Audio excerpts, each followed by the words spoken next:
नमस्कार दोस्तों, स्वागत है आप सभी का हमारे चैनल भक्ति ज्ञान में। दोस्तों, आज मैं आपको षष्ठी माता की कथा सुना रहा हूँ। प्राचीन समय में प्रियव्रत नाम के एक बहुत प्रसिद्ध राजा हुए। इनके पिता का नाम स्वयंभू मनु था। प्रियव्रत योगी राज थे और इस कारण विवाह भी नहीं करना चाहते थे। तपस्या में इनकी विशेष रुचि थी, लेकिन ब्रह्मा जी की आज्ञा तथा सत्य प्रयत्न के प्रभाव से उन्होंने विवाह कर लिया।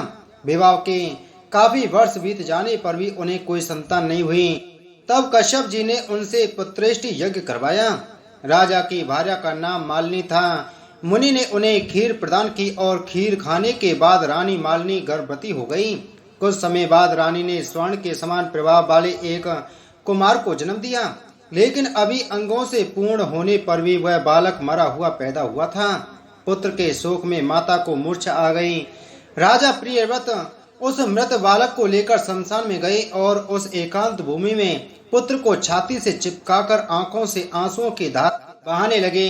तभी वहां एक दिव्य विमान दिखाई पड़ा। शुद्ध स्फटिक मणि के समान चमकने वाला वह विमान अमूल्य रत्नों से बना था। तेज से जगमगाते हुए उस विमान की रेशमी वस्त्रों से अनुपम शोभा बढ़ रही थी। वह अनेक प्रकार के अद्भुत चित्रों व पुष्पों की माला से सजा हुआ था। उस विमान में मन को मुग्ध करने वाली एक सुंदर देवी को राजा प्रियव्रत ने देखा। श्वेत चंपा के फूल के समान उनका उज्जवल वर्ण था। देवी के मुख पर प्रसन्नता छाई हुई थी और वे मुस्कुरा रही थी। रत्नमय आभूषण उनकी शोभा बढ़ा रहे थे और योग शास्त्र में पारंगत वे देवी भक्तों पर अनुग्रह करने के लिए आतुर थी। ऐसा जान पड़ता था कि वे मूर्तिमती कृपा ही हो। देवी को सामने देख राजा ने बालक को जमीन पर रख दिया और बड़े आदर के साथ देवी की पूजा तथा स्तुति की। उस समय वे स्कंद की प्रिया देवी षष्ठी अपने तेज से दैदीप्यमान थी। उनका शांत विग्रह ग्रीष्मकालीन सूर्य के समान चमचमा रहा था। उन्हें प्रसन्न देख राजा ने पूछा, सुबोधने, कांते, सुब्रते, बरारोहे, तुम कौन हो? तुम्हारे पतिदेव कौन हैं और तुम किसकी कन्या हो? तुम स्त्रियों में धन्यवाद तथा आदर की पात्र हो। जगत को मंगल प्रदान करने में प्रवीण तथा देवताओं को रण में सहायता पहुंचाने वाली वे भगवती देवसेना थी। पूर्व समय में देवता दैत्यों से परास्त हो चुके थे। इन देवी ने स्वयं सेना बनकर और देवताओं का पक्ष लेकर युद्ध किया था। इनकी कृपा से देवता विजयी हो गए थे, अतएव इनका नाम देवसेना पड़ गया। महाराज प्रियव्रत की बात सुनकर ये उनसे कहने लगी, राजन, मैं ब्रह्मा की मानसी कन्या हूँ। जगत पर शासन करने वाली मुझ देवी का नाम देवसेना है। विधाता ने मुझे उत्पन्न करके स्वामी कार्तिकेय को सौंप दिया है। मैं संपूर्ण मातृकाओं में प्रसिद्ध हूँ। स्कंद की पवित्रता भार्या होने का गौरव मुझे प्राप्त है। भगवती मूल प्रकृति के छठे अंश से प्रकट होने के कारण विश्व में देवी षष्ठी के नाम से मैं प्रसिद्ध हूँ। मेरे प्रसाद से पुत्रहीन व्यक्ति सुयोग्य पुत्र, प्रियाहीन जन प्रिया, दरिद्री धन तथा कर्मशील पुरुष कर्मों के उत्तम फल प्राप्त कर लेते हैं। राजन, सुख दुख भय शोक हर्ष मंगल संपत्ति और विपत्ति ये सब कर्म के अनुसार होते हैं। अपने ही कर्म के प्रभाव से पुरुष अनेक पुत्रों का पिता होता है और कुछ पुत्रहीन भी हो जाते हैं। किसी को मरा हुआ पुत्र तो किसी को दीर्घजीवी पुत्र प्राप्त होता है। ये सब कर्म का ही फल है। गुणी अंगहीन अनेक पत्नियों का स्वामी, भार्या रहित रूपवान रोगी और धर्मी होने में मुख्य कारण कर्म ही है। कर्म के अनुसार ही व्याधि होती है और पुरुष आरोग्यवान भी होता है। अतएव राजन, कर्म सबसे बलवान है। यह बात श्रुति में कही गई है। इस प्रकार कहकर देवी षष्ठी ने उस बालक को उठा लिया और अपने महान ज्ञान के प्रभाव से खेल खेल में ही उसे पुनः जीवित कर दिया। अब राजा ने देखा तो स्वर्ण के समान प्रभाव वाला वह बालक हंस रहा था। अभी महाराज प्रियव्रत उस बालक को देख ही रहे थे कि देवी देवसेना उस बालक को लेकर आकाश में जाने को तैयार हो गईं। यह देख राजा के कंठ, ओष्ठ तथा तालु सूख गए। उन्होंने पुनः देवी की स्तुति की। तब संतुष्ट हुई देवी ने राजा से वेदोक्त वचन कहा, तुम स्वयं मनु के पुत्र हो। त्रिलोकी में तुम्हारा शासन चलता है। तुम सर्वत्र मेरी पूजा कराओ और स्वयं भी करो, तब मैं तुम्हें कमल के समान मुख वाला यह मनोहर पुत्र प्रदान करूंगी। इसका नाम सुब्रत होगा। इसमें सभी गुण तथा विवेक शक्ति विद्यमान रहेगी। यह भगवान नारायण का कला अवतार तथा प्रधान योगी होगा। इसे पूर्व जन्म की सभी बातें स्मरण रहेंगी। क्षत्रियों में श्रेष्ठ यह बालक 100 अश्वमेघ यज्ञ करेगा, सभी इसका सम्मान करेंगे। उत्तम बल से संपन्न होने के कारण यह ऐसी शोभा पाएगा जैसे लाखों हाथियों में सिंह। यह धनी गुणी शुद्ध विद्वानों का प्रेम भाजन तथा योगियों ज्ञानियों एवं तपस्वियों का सिद्ध रूप होगा। त्रिलोकी में इसकी कीर्ति फैल जाएगी। यह सबको सब संपत्ति प्रदान करेगा। इस प्रकार कहने के पश्चात भगवती देवसेना ने उन्हें वह पुत्र दे दिया। राजा प्रियव्रत ने पूजा की सभी बातें स्वीकार कर ली। इस प्रकार भगवती देवसेना ने उन्हें उत्तम वर देकर स्वर्ग के लिए प्रस्थान किया। राजा भी प्रसन्नचित्त होकर अपने मंत्रियों के साथ घर लौट आए और पुत्र विषयक सारा वृतांत सभी को कह सुनाया। ऐसे प्रिय वचन सुनकर सभी स्त्री पुरुष परम संतुष्ट हो गए। राजा ने सर्वत्र पुत्र प्राप्ति के उपलक्ष्य में मांगलिक कार्य आरंभ करा दिया। भगवती की पूजा की, ब्राह्मणों को बहुत सा धन दान दिया। तभी से प्रत्येक मास में शुक्ल पक्ष की षष्ठी तिथि के अवसर पर भगवती षष्ठी का महोत्सव यत्न पूर्वक मनाया जाने लगा।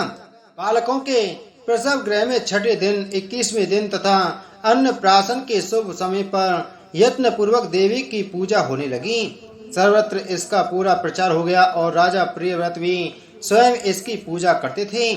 भगवती देवसेना का ध्यान, पूजन और स्तोत्र इस प्रकार है, जो प्रसंग सामदेव की कौमुदी शाखा में वर्णित है।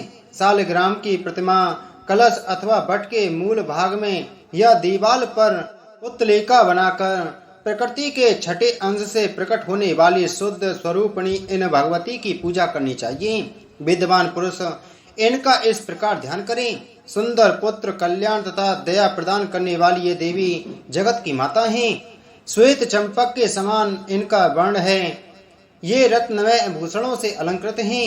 इन परम पवित्र स्वरूपणी भगवती देवसेना की मैं उपासना करता हूँ। विद्वान पुरुष इस प्रकार ध्यान करने के पश्चात भगवती को पुष्पांजलि समर्पण करें। उन्हें ध्यान करके मूल मंत्र से इन साध्वी देवी की पूजा करने का विधान है। पाद, अर्ध, आचमनीय, गंध, पुष्प, धूप, दीप, विविध प्रकार के नैवेद्य तथा सुंदर फल द्वारा भगवती की पूजा करनी चाहिए। उपचार अर्पण करने के पूर्व ओम ह्रीम षष्ठी देवी स्वाहा इस मंत्र का उच्चारण करना वेद है। पूजक पुरुष को चाहिए कि यथाशक्ति इस अष्टाक्षर महामंत्र का जप भी करें। तदंतर मन को शांत करके भक्ति पूर्वक स्तुति करने के पश्चात देवी को प्रणाम करें।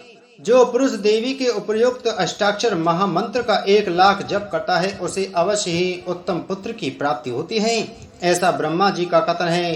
संपूर्ण कामनाओं को प्रदान करने वाला, सबका मनोरथ पूर्ण करने वाला देवी का स्तोत्र वेदों में गोप्य है। देवी षष्ठी का स्तोत्र देवी को नमस्कार है, महादेवी को नमस्कार है, भगवती सिद्धि एवं शांति को नमस्कार है, शोभा देवसेना एवं भगवती षष्ठी को बार बार नमस्कार है। मूल प्रकृति के छठे अंश से प्रकट होने वाली भगवती सिद्धा को नमस्कार है। माया सिद्ध योगिनी सारा, शारदा और परा देवी नाम से शोभा पाने वाली भगवती षष्ठी को बार बार नमस्कार है। बालकों की अधिष्ठात्री, कल्याण प्रदान करने वाली, कल्याण स्वरूपिणी एवं कर्मों के फल प्रदान करने वाली देवी षष्ठी को बार बार नमस्कार है। अपने भक्तों को प्रत्यक्ष दर्शन देने वाली तथा सबके लिए संपूर्ण कार्यों में पूजा प्राप्त करने की अधिकारिणी स्वामी कार्तिकेय की प्राण प्रिया देवी षष्ठी को बार बार नमस्कार है। मनुष्य जिनकी वंदना सदा करते हैं तथा देवताओं की रक्षा में जो तत्पर रहती हैं, उन शुद्ध सत्व स्वरूपा देवी षष्ठी को बार बार नमस्कार है। सुरेश्वरी, तुम मुझे धन दो, प्रिय पत्नी दो और पुत्र देने की कृपा करो। महेश्वरी, तुम मुझे सम्मान दो, विजय दो और मेरे शत्रुओं का संहार कर डालो। धन और यश प्रदान करने वाली भगवती षष्ठी को बार बार नमस्कार है। सुपूजिते, तुम भूमि दो, प्रजा दो, विद्या दो तथा कल्याण एवं जय प्रदान करो। तुम षष्ठी देवी को बार बार नमस्कार है। इस प्रकार स्तुति करने के पश्चात महाराज प्रियव्रत ने षष्ठी देवी के प्रभाव से यशस्वी पुत्र प्राप्त कर लिया। जो पुरुष भगवती षष्ठी के इस स्तोत्र को 1 वर्ष तक श्रवण करता है, वह यदि अपुत्री हो तो दीर्घजीवी सुंदर पुत्र प्राप्त कर लेता है। जो 1 वर्ष तक भक्ति पूर्वक देवी की पूजा करके इनका यह स्तोत्र सुनता है, उसके संपूर्ण पाप विलीन हो जाते हैं। महान बंध्या भी इसके प्रसाद से संतान प्रसव करने की योग्यता प्राप्त कर लेती है। वह भगवती देवसेना की कृपा से गुणी, विद्वान, यशस्वी, दीर्घायु तथा श्रेष्ठ पुत्र की जननी होती है।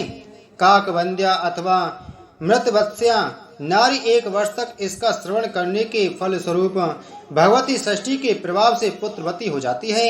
यदि बालक को रोग हो जाए तो उसके माता पिता 1 मास तक इस स्तोत्र का श्रवण करें तो षष्ठी देवी की कृपा से उस बालक की व्याधि शांत हो जाती है। बोलो षष्ठी देवी माता की जय।